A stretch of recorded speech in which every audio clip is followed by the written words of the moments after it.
The moment the private jet's engines roared to life in the dark silence of Santa Barbara airspace, everything changed. Because this wasn't just another celebrity flight leaving California under cover of night. This was the moment the illusion finally shattered, the moment the carefully curated Montecito dream stopped pretending to be permanent and started looking like what it may have been all along, a temporary escape that was now collapsing in real time. And what makes this even more chilling is the timing, because only hours earlier, something deeply unsettling had already begun unfolding behind the gates of their $14 million estate. Something quiet, something calculated, something that didn't look like a normal move, didn't feel like a normal move, and certainly didn't happen like one. Money is officially drying up for Prince Harry and Meghan Markle as more and more news of the dissolution.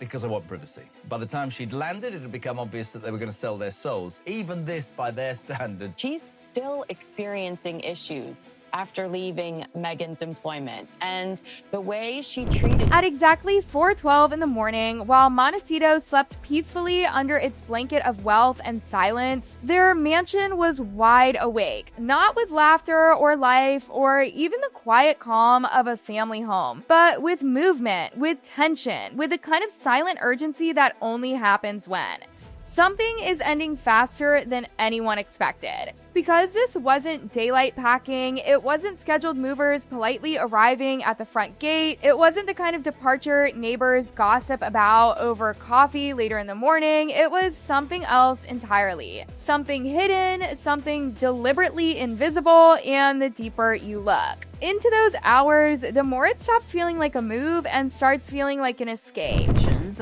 This source you have, this person who is still traumatized by, I shouldn't laugh, but by their time with... At 3:15 a.m., long before sunrise could expose anything, unmarked trucks began slipping through the rear service entrance. Not the grand front gate where Montecito's quiet streets might notice, but the back gate, the hidden gate, the gate you use when you don't want anyone to see what's happening. These weren't casual movers, these were heavy lift transport vehicles. The kind used when the cargo isn't just expensive, but sensitive. When what's being moved isn't just furniture, but something far more important. Something that requires secrecy. 12 massive crates were loaded under darkness. Not slowly, not casually, but with the efficiency of people who knew exactly what they were doing and exactly why they couldn't afford to wait. And then came the moment that nobody can explain. Because just hours after those crates disappeared into the night, a private jet was spotted preparing for departure, engines humming, crew already in position, runway clearance quietly granted without the usual spectacle, without the usual announcements, without the usual public awareness that follows people whose lives have always been so public. And that's when the whispers began spreading like wildfire through Montecito's invisible social network. Divorce from Prince Harry, I got the inside story. A seismic shockwave has just swept. The kind that doesn't need confirmation because the timing alone tells its own story. Because private jets don't prepare themselves by accident, and they don't wait on runways without purpose. And they certainly don't appear hours after a prince and his wife dismantle their life piece by piece under cover of darkness. The crates themselves told a story no official statement ever could, because they weren't filled with ordinary household items. They were industrial size, labeled with priority markings, handled with care that suggested whatever was inside wasn't just valuable but irreplaceable, the kind of cargo you move when you're not sure if you'll ever come back. The entire operation wrapped before sunrise, before anyone could see, before questions could form, before reality could catch up with the truth that something irreversible had already begun.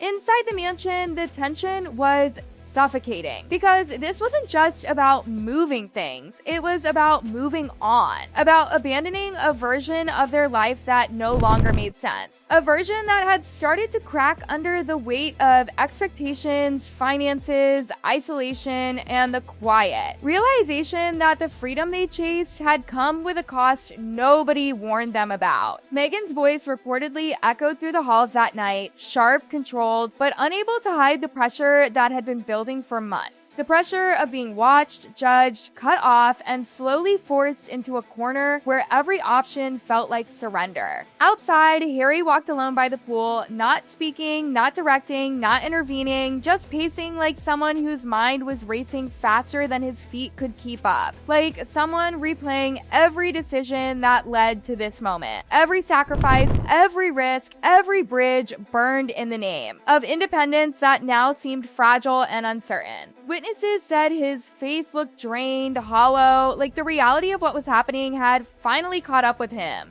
Like he was watching his own life disappear one crate at a time. And then came the financial truth, the part nobody wanted to talk about, but everyone suspected. Because maintaining that Montecito life wasn't just expensive, it was relentless, consuming millions every year just to preserve the illusion of stability, security, and success. Nearly $8,200 every single day just to keep everything running. Security teams, staff, maintenance, property taxes, bills that never stopped arriving, numbers that never stopped growing, pressure that never stopped building. And somewhere between those numbers and that runway, between those crates and that jet, between the life they built and the life they may have been preparing to leave behind, something shifted permanently, something irreversible, something that made Montecito stop feeling like a sanctuary and start feeling like a chapter that was already ending. Because private jets don't wait forever, and neither do consequences. The jet didn't leave immediately, and that's what made it even more unsettling, because it sat there in the quiet early morning hours like a question nobody wanted to answer. Its engines ready, its destination known only to a handful of people whose loyalty had been tested over and over again, and its presence alone was enough to confirm what nobody wanted to say out loud, that whatever was happening inside that Montecito mansion wasn't temporary anymore, it was final. And the deeper you look into those hours, the clearer it becomes that this wasn't just about moving crates or rearranging their life. This was about survival, about control, about deciding whether to stay in a place that had stopped feeling like home or disappear into a future nobody could predict. Because behind the gates of that estate, behind the cameras, behind the image of calm independence they had spent years carefully constructing, the financial reality had been tightening its grip with brutal precision, draining millions annually just to sustain a lifestyle that had once symbolized freedom but now looked more like a trap. The security costs alone were staggering, nearly $3 million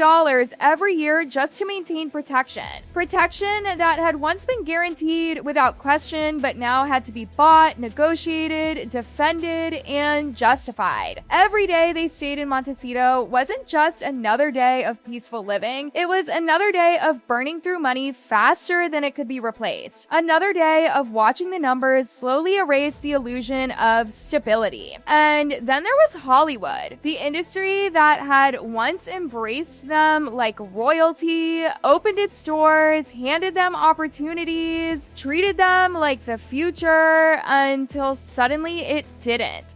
Because Hollywood doesn't reward uncertainty, it punishes it. And when the whispers started spreading, when the rumors started growing, when the perception shifted from unstoppable to unstable, the invitations stopped arriving, the calls stopped being returned, the partnerships stopped feeling permanent. Deals that had once promised millions began freezing, delaying, dissolving, leaving behind silence where there had once been excitement. Imagine the psychological weight of that moment, standing in a mansion you once believed was your permanent escape, knowing the industry that validated your decision to leave everything behind was now quietly stepping away, knowing the safety net you trusted was never as strong as it appeared. Because Hollywood loyalty isn't emotional, it's strategic, and once the strategy changes, so does everything else. Meanwhile, thousands of miles away, in London, the silence was even louder, because the family that had once been unavoidable was now unreachable, the calls unanswered, the conversations unfinished, the connection that had defined his entire identity reduced to distance and memory. Decisions were being made without him, futures being secured without him, structures being reinforced without him, them. And that kind of isolation doesn't just affect your finances or your career, it affects your sense of belonging, your sense of identity, your sense of who you are when the world stops recognizing you the way it used to.